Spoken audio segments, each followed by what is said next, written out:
దేవుని నామమునకు మహిమ కలుగును గాక.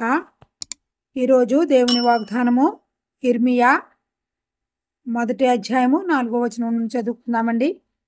యెహోవా వాక్కు నాకు ప్రత్యక్షమై ఇలాగు సెలవిచ్చెను. గర్భములో నేను నిన్ను రూపింపక మునిపే నిన్నెరిగితిని. నీవు గర్భము నుండి బయలుపడక మునిపే నేను నిన్ను ప్రతిష్ఠించితిని. జనములకు ప్రవక్తగా నిన్ను నియమించితిని. అందుకు అయ్యో ప్రభువా, యెహోవా సిత్తగించుము, నేను బాలుడనే, మాటలాడుటకు నాకు శక్తి చాలదని నేననగా యెహోవా నాకిలాగు సెలవిచ్చెను.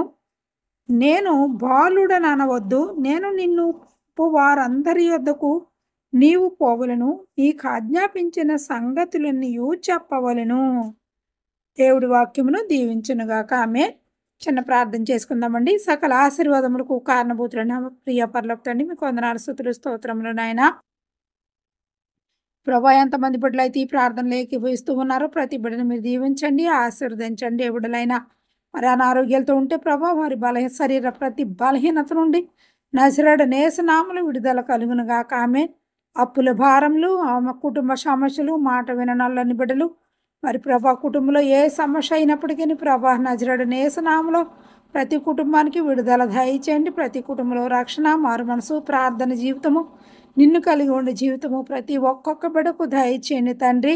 నేను ఇచ్చే జీవరాజ్యానికి ప్రభు అందరూ వారసులై నిన్ను స్తుతించి నిన్ను కొనియాడే బిడ్డలుగా ప్రతి ఒక్క బిడ్డను రక్షణ మార్గం నడిపించుకుని మీరే మహిమ, ఘనత, ప్రభావం పొందుకున్నామని, అలాగే మా భారతదేశం అంతటినీ ప్రభా నా తండ్రి నీ పాదాలు చెంది పెడుచున్నాను. మా దేశంలో వాతావరణం ప్రభా, వర్షాల నుండి, వరదల నుండి, ప్రకృతి వైపరీత్యాల నుండి మా దేశాన్ని తప్పించి రక్షించి కాచి కాపాడి మీ కాపుదల మా దేశం అంతటికి దయచేసి మేలు ఆశీర్వాదంతో నింపి మీరే మహిమ, ఘనత, ప్రభావములు పొందుకొనమని సమస్త భారములు మీ చేతికి అప్పగించుకొంచు త్వరలో రానున్న నజరేయుడైన యేసుక్రీస్తు పరిశుద్ధ నామములో అడుగు పొందుకొని ఉన్నాము తండ్రి.